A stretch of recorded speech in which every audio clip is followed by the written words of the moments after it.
There we go. So that's the usual message. Thanks so much for joining us, everybody. Welcome to the School of Management at Swansea University. This session is about postgraduate conversion courses. We've sort of given it the tagline, a new direction. And we'll talk a lot more about careers opportunities and where our taught masters programs can take you, along with reflection, advice, question and answer. Lots of experts join us as well. We'll do a couple of introductions in a second. You're welcome to ask as many questions as you like. This session is very much about you in the audience, so please don't be shy. Okay, so just to start with, you can see our beautiful Bay campus on the east side of Swansea here. We're not actually in the School of Management or Swansea campus today, unfortunately, for obvious reasons, but we are sort of joining you virtually. We can't wait to get back and sort of work here full time, whenever the time, whenever we're ready to, whenever it's safe to go back. But you can see the coastal location, very lucky to have such fantastic facilities. We share the campus with engineering, with the computational foundry, computer science and maths, and we have our International Pathways College as well as accommodation, retail, sports, everything in one place. So for this session, it's about conversion courses, it's about postgraduate taught masters courses, and it's aimed at those that may be looking at change of direction. So you might have studied a different subject at undergrad level, and these courses are open to everybody. Okay, so you don't have to have studied accounting and finance or business, okay? But these courses are limited to these kind of broad subject areas in the main. We'll go into a bit more detail in a second. Okay, let's do, there's a little bit of glitch there. Let's do a couple of introductions. Joined by some fabulous colleagues. Hannah, would you like to introduce yourself and tell us about what you do at the university? Yeah, so my name is Hannah Johns. I'm one of the employability consultants that works just in the School of Management, just for School of Management students. So before I was in employability, I actually studied marketing and worked in marketing for a couple of years in Swansea and London. And then I discovered my passion for helping students kind of fulfill their potential. So my team looks after everything to do with your kind of career plan, increasing your aspirations, introducing you to employers, helping you with part-time work, internships, networking, but we'll go into a bit more detail in that later. But yeah, really pleased to be here today. Thank you. Thanks, Anna. Great to have you on board. Excellent to have your expertise and insights throughout the session. And we're also joined by Lauren. Lauren, would you like to introduce yourself and tell everybody what you've done, where you are now, and what you actually studied as well when you were with us a year or so ago? Yeah, okay. Hi guys, my name's Lauren Wheeler. I recently graduated from Swansea University. I did my undergraduate degree there as well. I did maths for my undergrad, and then I decided to continue my studies and do a postgraduate degree. And I did the conversion course, the accounting and finance MSc. And while I did that, I was also working part-time in an accountancy firm, and now I work full-time for the same firm. Brilliant, thanks Lauren. Great to have you on board. So, and myself, Gethin Jones, Student Recruitment and Admissions Manager for the School of Management. So we deal with virtual events, physical events, open days, helping students with decision making, the UCAS process, anything and everything to do with getting you set up and prepared for university. We've got my expertise, Hannah and Lauren, who's actually been through one of these programs and can speak from a lot of experience and achievements and a lot of success as well. So this is all about trying to get the full picture to give you as much information as we can to help with your decision making. Okay, I'm just going to share a couple of other slides. Bear with me a second.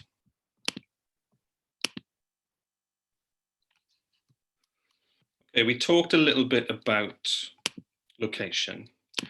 I just wanted to, for those that are familiar with Swansea, you might know this already, but for those that don't, let's take you around Swansea. So Bay Campus, I mentioned it earlier, on the east side of the city since 2015. Fantastic facilities, self-sufficient, everything in the same place on the coast, our own beach as well, which we're very lucky. Singleton Park campus on the west side of the city, been there for 100 years. So this year we're celebrating our 100th birthday, centenary, and all of the other colleges, including arts and humanities, medicine, life sciences, science, etc., etc. There's a big sports village there as well. It's a beautiful location. So city centre in the middle, and then both of the campus sites either side of the city centre. And this is the School of Management. So this is where we'd normally be based. Economics, marketing, accounting and finance, business, tourism, loads of different research areas as well. So that gives you a little bit of an insight into where we are. Let's tell you a bit about what this session is intended for. You know, what is a conversion course? You're probably thinking, well, what does that actually mean? You know, what is the definition? You might have heard it, you know, with slightly different explanations elsewhere, but basically, anybody that studied a degree at undergraduate level, okay, you might find that you want to do an advanced degree in a different area, and quite often, a lot of master's degrees will require you to have studied that similar subject at undergrad level. When it's a conversion course, it's open to any degree background, okay? So you may have had a change of priorities. You may have decided that you've fallen out of love with the subject that you were studying at undergraduate level. Maybe you've considered there's not as many job prospects in that particular area. So these programs are there to provide opportunity and accessibility at the end of the day, okay? So there's a couple of things I sort of wrapped up for an easy three-pointer, okay, to remember. This will prepare you for a career in a new discipline, okay? It's never too late to refocus and explore a new direction, as we'll hear from Lauren's experience firsthand shortly. So even if you've studied biology, history, sports science, okay, there's still a chance for you to get your master's degree and plan for a different career. In that journey, you'll develop a desirable skill set, okay? Additional skills, additional knowledge. It'll boost your academic prowess and your professional development, okay? So what you've done before is not wasted and it's not lost. That will definitely benefit that progression through one of these courses too. And ultimately, you know, most students, if not all students, are studying master's degrees or further in their education to get a job or a better job, or to get in a place that they're really passionate about. Okay, so pursue what's important to you, even if you didn't realize it a few years ago. Now's your chance to sort of take that next step and play to your strengths. You know, what are you really good at? What do you know that you need to improve on? Okay, so this is an opportunity to do that too. Hannah, just want to come to you a second. So from your perspective, from a careers team, employability team, what are your thoughts in terms of this course and the opportunities it provides for students? Yeah, so, you know, these courses being conversion, you know, as you've already said, it gives you a chance to maybe kind of refocus or work on, you know, you might have identified skills or particular strengths in your undergrad that, you know, you then think, oh, actually, I could go somewhere a bit further with this. And then, you know, you can use these courses as an opportunity to really, you know, explore the sector or the industry that you are now interested in. A massive part of what we do is, you know, giving students as many opportunities as possible to speak to people from industry, to hear from, ask questions to, and hopefully be inspired by kind of our kind of industry contacts, whether they're alumni, whether they're companies that come to us because they want to recruit our students. It'll just hopefully give you that chance to, you know, really work out what you want to do when you graduate. We're here to help with that, but, you know, all of our events and our sessions give you the opportunity to explore that in a much more in-depth way. Thanks, Hannah. What's the, you know, mentioned about the employability team and the the support it gives to students. Now, Swansea's got its own Employability Academy centrally. Yeah. It's mentioned on the screen there. So that's the Swansea Employability Academy C. So what's different then? So why have we got an additional team within the school then? And you know, what are the benefits for students then? Yeah, so within the School of Management, the decision was made to invest in kind of a team of careers professionals that can help specifically School of Management students navigate kind of career options while you're both studying and when you graduate. A lot of our programs have got lots of options for gaining work experience, and you know the stuff that is available with the C team centrally is amazing. We work really closely with them to make sure our students have all the options and all the opportunities available. I think what is great about having our team in-house is there's so many things you can do with your degrees from the School of Management. There's so much choice. You know, we support students go into all sorts of different kind of sectors. You know, we're not, you know, we don't kind of, you know, narrow your pathways at all.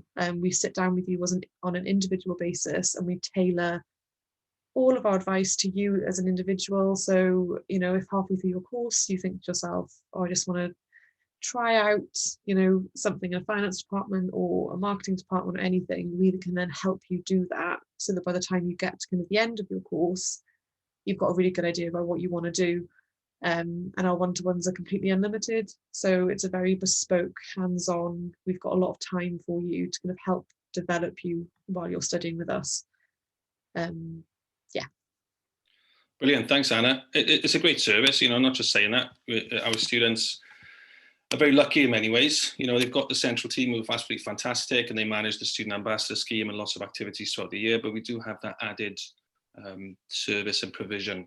And I suppose the message is, if it's there, utilize it, make the most of it, and it will benefit you throughout your studies then. So Lauren, from your perspective, going back to like what's a conversion course, and you know, why might prospective students or somebody who studied a different subject want to do something like this? What's your background and story then? Where were you at, and why did you choose to do a conversion course? So I was about halfway through my maths degree, so it was about halfway through my second year, and I didn't lose interest in maths. I just come to realization that I didn't really want to progress in the main things that people usually do when they do a maths degree. So I didn't really want to go into research. I didn't want to teach because I just personally didn't find that was for me. I wanted to go into finance. I had a few friends that were doing courses with the School of Management in Swansea. I got talking to them. I kind of found what they were doing really interesting. And by that point, it was too late for me to change disciplines.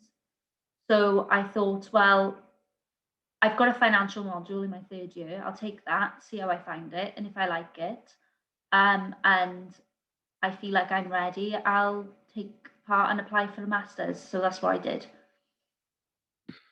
Brilliant. And in terms of your expectations then, because obviously it's quite not a gamble per se, but it's a bit of an unknown, you know, to sort of change direction and stuff. And did it exceed your expectations? Was it really challenging? You know, how did you actually manage that transition then?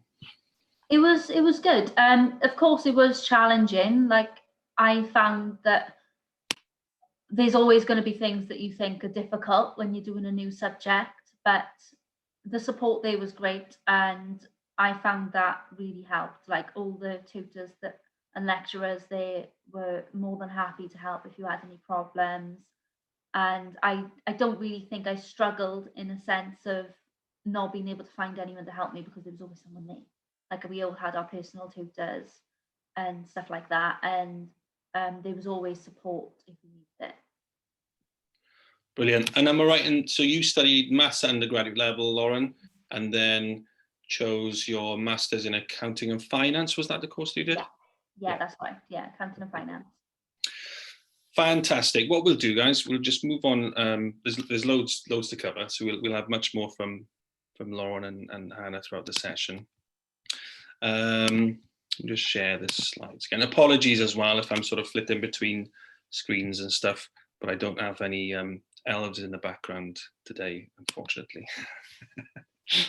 Okay, so this session, like we said before, is very much about you in the audience. You know, any question, no question too big, no question too small, anything that you need answered, please do pop it in the Q&A tab at the bottom of the screen. I might pick a few of these questions as we go through if anything relevant comes up, but we've got maybe 10 or 15 minutes in the sort of third part to go through loads of questions then. So please do keep them coming in. Okay, next. What we'll touch on, because it's important for you to know what the entry requirements are. So it's easy in a way because they're all the same for the programs that we offer on a conversion level. So typically minimum second class honours 2-2 or an equivalent international qualification if you're studying elsewhere in any undergraduate degree discipline. So Lauren mentioned that she studied maths at undergraduate level. We get students every single year from either different universities or Swansea University, other departments, so from history, from geography, from psychology, from sports science, all over lots of different areas. Okay, so don't let it put you off that maybe you haven't studied too much business or finance content before, okay? But obviously you'd need to have an interest and a passion for a particular subject area or career pathway then. So that's quickly the entry requirements. What we'll do as well, we'll show you a little bit about the course options. I'm not going to go into loads of granular detail on modules because we don't really have the time in this session, okay? But there's loads of really useful information on the website. If you want to ask a question in the session about anything specifically, please do. I suppose the overarching premise of these programs is they're very flexible, they're very accessible, and there's lots of different options to specialize in lots of different areas. So if we look at the MSc Management option, which is CMI accredited, and also the Marketing Content CIM accredited too. So you've basically got 10 different specialist areas that you can opt to study. Now there's a huge variety of content here. Some new additions as well, software technology, sport, that's coming up for September 2021, and digital business, we've just amended for the portfolio too. But if you wanted to have a sort of element of finance in the program, you'd have your MSc Management and in brackets, finance. And what that means typically is that you'll have your compulsory content and you'll have your specialist content. It's like a package.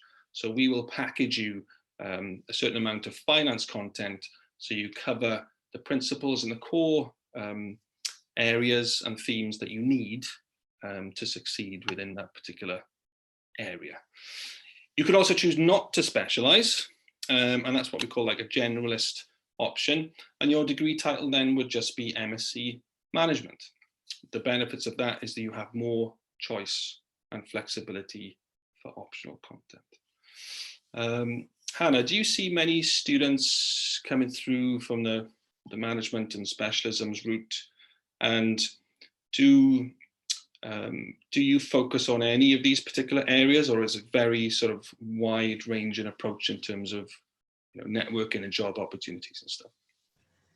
Yeah, so we work with quite a lot of our MSc Management students. They tend to be quite proactive, they tend to kind of seek us out and are quite keen to get the help and meet employers and find out about the different options.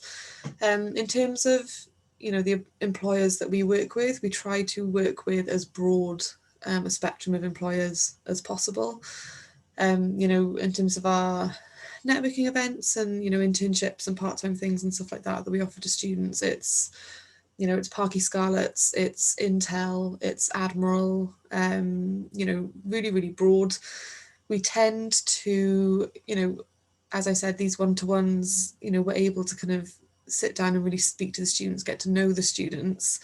If a student has a particular area that they would like to explore further, we use that information and we kind of, we very quickly seek out, relevant employers to a particular group of students, to a particular program, to a particular individual, just, so that, the information that we're getting is up to date and is relevant, but also the connections that we're enabling students to have are going to be as useful as possible for both their academic program, but also where they might go afterwards.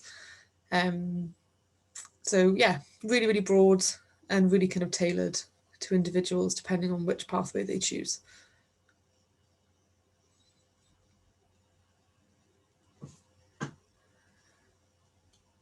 Oh, Gath, you're on mute. Classic. Somebody had to do it, and it had to be me, didn't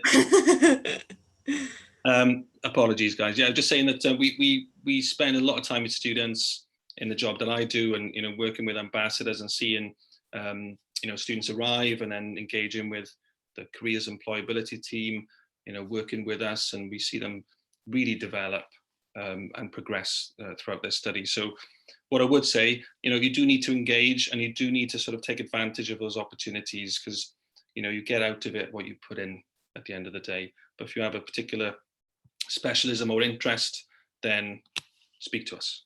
Okay, we'll try and help you as much as we can. Okay, moving on. So accounting and finance programs. So these are the other sort of set of conversion ones at postgraduate top level. 3 options here. Been a slight tweak to the titles and structure since Lauren studied one of these. So now it's the MSc International Accounting and Finance. We've also got Finance and Big Data Analytics and International Financial Management. Now there's common content throughout these 3 programs. It's like a suite of programs where there's compulsory principles to start off with. And then the further you go on through the course, the more specialist content related to that specific program there is. One thing that's really beneficial for those of you that are looking to, well, can I progress a career in accounting or financial services or in trading or whatever, there are accreditations and professional qualification exemptions that you can get there too. Okay, so the accreditation means that the content is in line with the industry expectations, what happens in the real world, and you can save time and money by picking up exemptions, which means you don't have to sit the external qualifications because our content has covered that for you. Lauren, you've probably got a lot to say on this because you've actually gone through one of these programs. So how has that benefited you? Or maybe let's start off to tell us a bit about what you're doing now.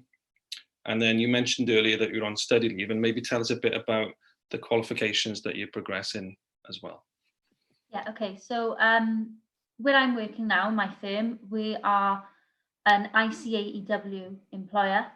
So I am currently studying for my ACA qualification, which is it's very similar to ACCA. The only difference is they're different accounting bodies. So from my master's, I gained 3 exemptions out of 15 exams. So that meant that I could apply for credit for prior learning, and so I didn't have to sit them. So I could just pick up from there and crack on with the rest of them, really. So since I started mine just after I finished my master's, so about last October, I started studying for my ACA, and I've sat 5, and I'm coming up to sit in my 6th exam, actually next week on Monday. And then I'll be just over halfway through the qualification. Obviously, depending on which accreditation you go for, there are different exemptions, and depending on which modules you take and stuff like that. But I find that it does help because this is only a 1-year course. The content is still fresh in your mind. So even if you do get an exemption, you're not going to suffer by forgetting anything when you do the relevant exam that follows on from that, really. But I'm now working in the firm with my own client list. I'm responsible for managing everything to do with that, whilst also studying. So that's pretty great, to be honest. It's an all-round experience, and the practicality of the actual exams that I'm taking too. Brilliant, thanks, Lauren. How does that compare to what you're thoughts were originally then, when you didn't maybe know so much about the industry, like compared to what you're doing now? Well, it was a bit to get my head around. It is quite a lot, I'm not going to lie, but it was okay. It was good. It was nice to actually, because I was working part-time while I was doing my masters. It was really good to see what I was doing during my masters relate to what I needed to do in work. So then when I would come to like maybe start preparing a set of accounts for a client, I could actually see something and think, well, I actually understand what's going on here, rather than just being told what to do. So I think that helps as well. It all mushes in together really quite nicely. Brilliant, thanks, Lauren. I was really impressed. You know, we've been chatting recently about your experiences, and obviously you've finished the program, and you were very driven and focused on what you wanted to do. So it's great to see that you're actually having loads of responsibility and you're doing well in the firm. Is the firm local then, and do you have any plans to maybe relocate in future, or do you think there's a good career progression where you are? So yeah, the firm I'm working for in the moment is it's called Bevan Buckland LLP. It's in Swansea. And to be honest, when I started, they were having a bit of a restructure in the office, and they have got everyone together as like a bit of a one-team environment, so everyone can get an experience doing a bit of everything. So while I'm studying for my qualification, when I do become qualified, I decide that I want to specialise in anything, I can. And the career progression in the firm is quite good, to be honest. So I'm not planning on relocating at the moment in any of the near future. But it's really great because we have clients from all over the UK. You get to deal with all different types of industries, which is partly why I wanted to work in practice, because I can deal with all different types of entities and individuals, and it's actually really good. I've got to be honest. I know I seem quite biased because I'm working there, but it is really good. We get asked a lot as well, because it's a really good point, you know, about accounting and finance, especially the industry. You know, do you need to be really good at maths? Is it all about numbers? But you know, from experience and seeing students progress, it's more about the clients and dealing with people more than anything, really, isn't it?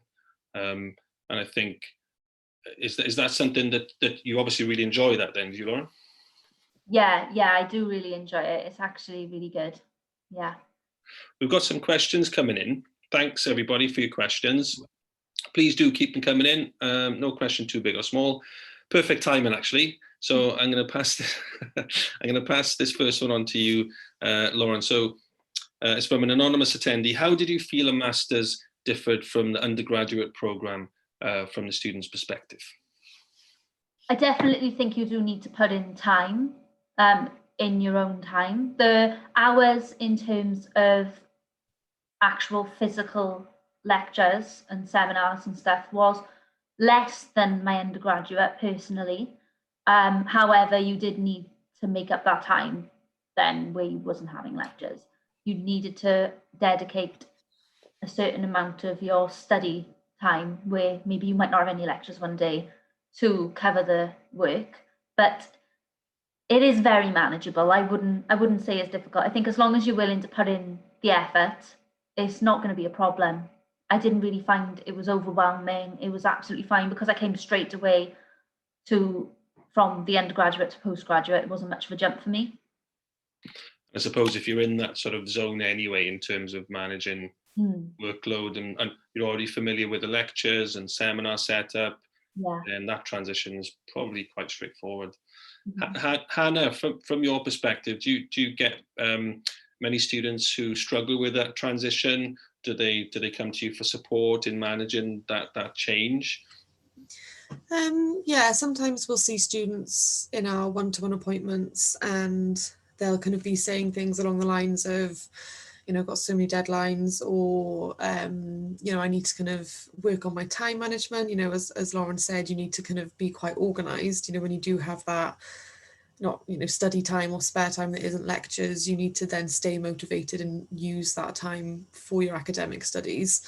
So, you know, for any students that are struggling in that area, there's loads of other support. We have student experience officers who are amazing at kind of sitting down with you, helping you focus, help you go from, you know, feeling a bit like, oh, everything's like this, to being like, right, okay, this is what I need to focus on in terms of organizational skills and time management and stuff like that.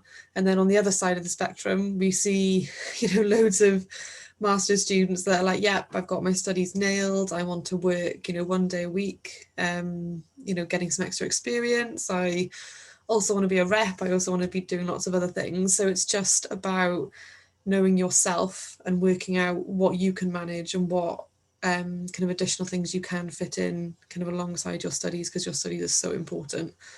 But I think kind of tips, you know, for when you start with us, we see a lot of master's students that, you know, they start with us, they're settling in because it's kind of, you know, a shorter program than your undergraduate. You do have less time to kind of, you know, start thinking about what happens at the end and your applications and stuff like that. So my key bit of advice would be come and see us as soon as you start. Try and update your CV and everything like that prior to actually starting your course with us, so that when you come and see us, you're in a really good position to start applying for whatever kind of graduate hopes and dreams you're looking for, or we can help you then kind of gain more experience for your CV while you're studying with us. But yeah, be proactive, come and see us as soon as possible. So it's not, there's always something we can do. There's always some way we can help. But obviously if you come to us earlier in your year with us, then we can do a lot more with you than if you come at the end. Brilliant, thanks, Hannah. It's very true. You know, come and engage with us. We're quite a nice bunch, really. And it's not all work. We do have quite a bit of fun as well. There's a few questions come in. Thanks, everyone. Keep them coming. Maybe I'll push this both of your ways. So the question is, do you think I should look for summer work experience after my undergrad? And is it a tough time at the moment to get opportunities? Like Lauren, I know you've sort of been there and done it, but maybe we start with Hannah. You know, working on the ground in the current situation, how is that going? Obviously, there's certain limitations to things. What would your advice be? 100% get some kind of work experience, some kind of, you know, employment, volunteering, something in the summer in between. It just kind of puts you in a really good stead then to have relevant and recent work experience for when you start applying for graduate roles. I know it's been really doom and gloom this year, but in terms of opportunities for students, it actually hasn't been that bad at all. We've actually seen quite a lot of kind of smaller employers kind of getting in touch, looking for students to help out with different things. In terms of the bigger picture, you know, the graduate market is actually on a massive kind of spike of recovery at the moment. A lot of companies and sectors that, you know, were maybe, you know, they stopped kind of taking on students and graduates over the summer are now in a much better position and can take on. Obviously, certain sectors and industries have really suffered, but there's also growth then in other areas that, you know, kind of balances the playing field a little bit. But in terms of summer work, it can be a part-time job. It doesn't have to be, you know, internship at an accounting firm or you know, something super specific to your course. Any experience is really good experience. So, you know, be open-minded and just try and get something that you'll be able to add to your CV, because in terms of the transferable skills, that's huge, and that's what employers are constantly telling us to kind of recommend to students. Brilliant advice from our lovely team of experts. This is a glimpse of what you can take advantage of when Yeah. Lauren, you obviously, you know, we talked earlier about you getting some opportunities at the end of your undergrad studies and the transition there. What were your experiences then in practice? So I started off in the summer before I started my postgrad degree. I was just looking for any experience. Basically just Googled accounting firms in Swansea, or even any places really that were taking on part-time. And I emailed them and said, have you got anything going? I'm about to start my master's and I would really be interested in getting some work experience, even if it was for only like a couple of weeks, because I know personally, my place of work, my employer has taken on people before just for a few weeks of work experience. Obviously circumstances, I don't know what the circumstances are right now, with everything that's going on with other employers and stuff like that too, but it is worth asking. The worst thing they can do is say, I'm sorry, we haven't got anything, and they can keep your CV on file and be in touch if there is anything going. If you do proactively email employers and companies, they will see that you are actively trying to better your CV, and they'll find that a positive note, whether they can give you anything or not. Brilliant advice. Thanks, Lauren. Yeah, keep on knocking those doors, I suppose, is the message. And if you need any advice or if you need any support, then we're here every step of the way.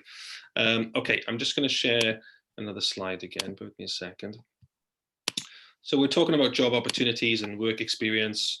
This is just a little flavour of some of the recent graduate destinations. So for these programs, what we call in the postgrad conversion courses, our graduates go on to a variety. As you can imagine, the business and accounting and finance environment and industries is vast. Okay, you know, you're not going to be pigeonholed into one particular area either. Okay, just because you do a financial degree or an accounting or business or analytics doesn't mean that you have to go into something that has that in the title. Okay, it doesn't really work like that. It's about transferable skills. It's about communication. It's about confidence. It's about dealing with people and solving problems. So these are some of the examples recently. You know, these companies figure all the time, you know, for graduate schemes and for where our graduates go on to. And a little plug there for Hannah's team at the same time. So, you know, some of this happens because, you know, we're helping develop students. You know, we do have students who are independent and driven and maybe don't engage with us as much as others and still, you know, hugely successful. So we're not taking all the credit for that, of course. But this is an idea of the variety of career pathways. Do you want to add anything there, Hannah? Yeah, I was just gonna say, obviously there's, you know, a lot of big names there, but obviously, you know, the larger companies aren't for everybody. We also support students in setting up their own businesses. So if that's something that interests you, there's loads of help and support available for that as well.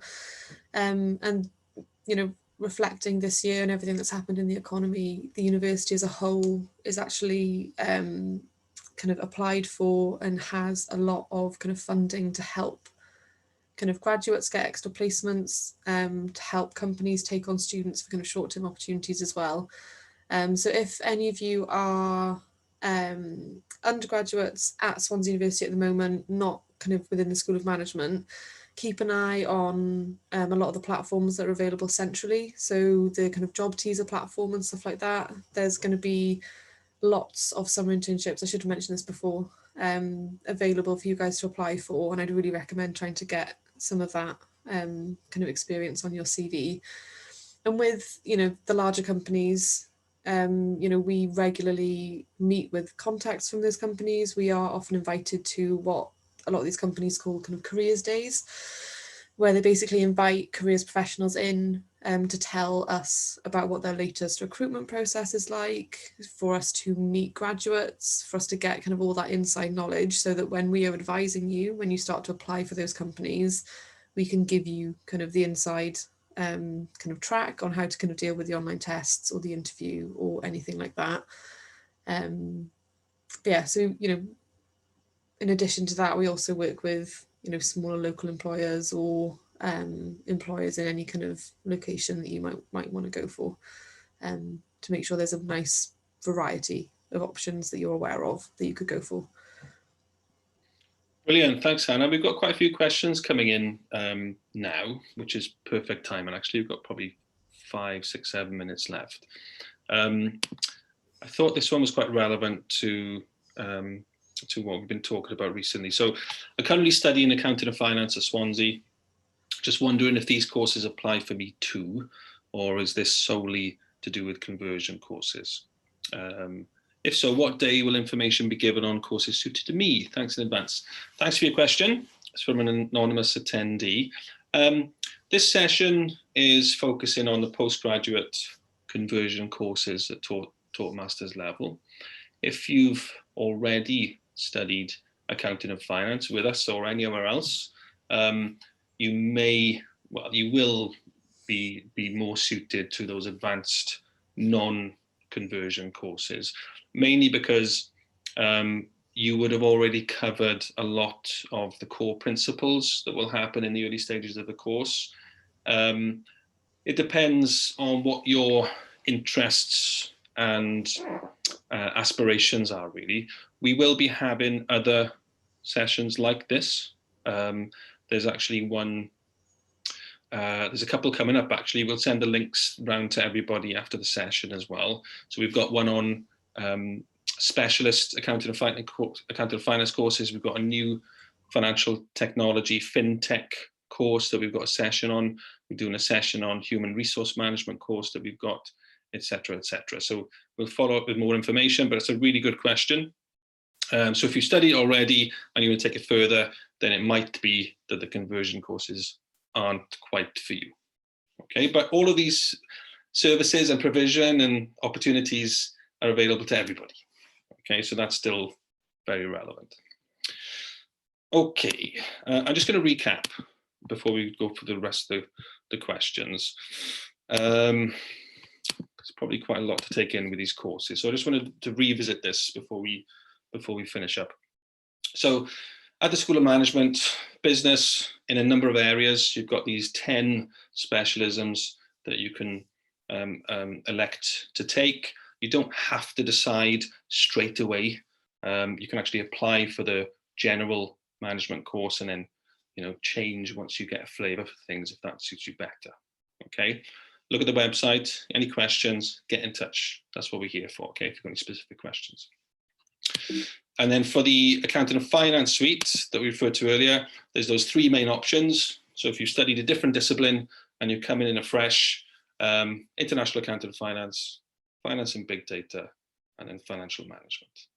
Okay, so just to recap on those before we go into the questions. Okay, let's have a look. Thanks everybody for all your questions. Faizat, hi Faizat, thanks for your question. Faizat is asking, are there internship for master's students as well? Excuse me. That's a good question, Faizat. So Hannah, what are your experiences for the international students, for master's student community? Yeah, so for these particular programs, there aren't kind of internships attached to them in terms of kind of a credit bearing point of view at all.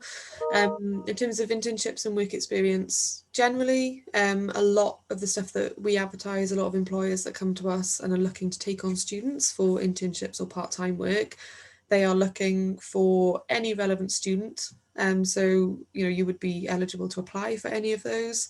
We sometimes get companies coming to us asking specifically for master's students to, look for that kind of maturity or that kind of extra level of expertise that, you will be gaining from these programs.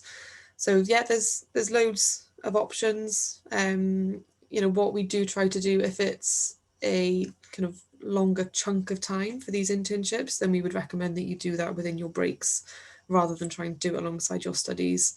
And obviously for international students or anything like that, there is obviously a limit on the amount of hours that you can do alongside your studies as well, which is where, being able to sit down and speak to students and tailor things to the individual is also really helpful. We can make sure that, all the opportunities are relevant and aren't going to clash with anything. Fantastic. Thank you, Hannah. Not a lot of time left, so we'll try and whiz through these before the session. And one for you, Lauren. Did you or your course mates take part in activities outside your course? And did you have time to do them? That's a good question. Yeah, a lot of my course mates took part in, I think there was a society for what was it? There was a Women in Business Society, and I know about that. A lot of my friends who were females on my course took part in that. I did attend one session, and I really enjoyed it. It was just like a sort of networking sort of thing, and it was really fun. And I think you do have time for societies. There's loads of societies. I've taken part in the dance society as well, because I did dancing before I came to uni, and I took part in that when I was in my undergraduate course as well. There's always time, I think, if you really want to do it, and it's worth it 100%. You get to take part in so many activities and meet so many new people, and it's just so great. Thanks, Lauren. That's a really good point, actually, because we focus on, courses and modules and careers and stuff. You need to relax and socialize and meet new people, because that can quite often lead to amazing experiences and life-changing opportunities as well. So it's a really good point. So thanks for your questions. Let's do one more. I'll take this one quickly. So this is a question about the application process. Do I have to apply early like I did with UCAS, and is there a deadline? That's a good question. It's slightly different at postgraduate level. It will depend on whether you're living in the UK or whether you live in outside of the UK. There is no specific deadline like there is with UCAS, as long as you give yourself enough time to get everything in order. Okay, so if you can imagine for the international communities, then in terms of visas and travel arrangements and getting all that sorted, that takes quite a few weeks. So I would normally recommend for September entry that you get everything in order in the summer. Okay, if you're looking June, July, August at the latest. For the UK students who don't have to sort out those plans, then you probably, you do have a little bit longer then. But if you've got any specific questions, get in touch with us anytime and we can take you through the specifics then. Okay, that was done. Lauren, I'm going to ask this one to you before we wrap up. So how hard is it to manage your finances during a master's? And do you think a part-time job would be difficult? That's a good question. Sorry, I tried to unmute myself and it didn't work then. Yeah, so I applied for my student loan, my postgraduate loan, which helped with tuition fees. And I also applied for a scholarship. There are multiple scholarships, I believe, on offer for different types of students, for different types of subjects. And I applied for I can't remember what it was called now. Do you remember what it was called, Catherine? The Developing Future Scholarship. Developing Futures, that's the one. Developing Future. I applied for Developing Future Scholarship, and I had £3,000, and I put it towards my tuition costs. So then I had a bit more money for myself to live off. And I have personally, I've had a part-time job all the way through university, through my undergraduate degree and then through my postgraduate degree, purely because I just wanted to be a bit more independent when it came to money. But I don't think you need to. It depends on your personal circumstances. But there's always opportunities, even within the uni itself. There's always chances to get a part-time job if you should wish to do so. But I think as long as you can make time for that, I wouldn't put too much pressure on yourself, though. Fantastic. Thanks, Lauren. Great insights. I'm afraid we've run out of time, so we're going to have to wrap up now. Thanks so much for your questions. Thanks to Hannah and Lauren for your excellent insights as well. I'm just going to wrap up with a final slide here. This isn't where it stops. We want you, please do get in touch and engage with us. There's going to be more sessions like this coming up over the next couple of weeks and after the holiday period as well. You can chat to students. So there's a QR code there if you wanted to scan and go through to the UniBuddy system on our website. You can look for students that are studying in an area that you're thinking about and ask them some questions about their experiences. Loads of video content and online resources, careers, student testimonials, advice, top tips. So check those out. And if you wanted to book a one-to-one, okay, obviously it'll be over Zoom or on the phone. You've got our email address there on the screen. Drop us a line and we're more than happy to arrange a quick call and a more detailed chat on a personal level. Virtual open days, as you can imagine, lots of universities doing the virtual setup now. And that's something that we've got loads of provision, loads of great content to, so book onto that. I think the next one for postgrad will be in the spring. And all that's left to say really is thanks so much for taking part. Hannah, always a pleasure to work with you. Really enjoyed your company and your insights, so thanks very much. Thanks. And Lauren, really, really appreciate your time and good to catch up, and best of luck with everything with your exams. Yeah, good luck with your exam, Lauren. Hope it goes well. Brilliant. So there we go. Thanks for coming, and please stay in touch and we'll catch up soon. Thanks, everyone. Thanks, everyone. Bye-bye for now. Bye.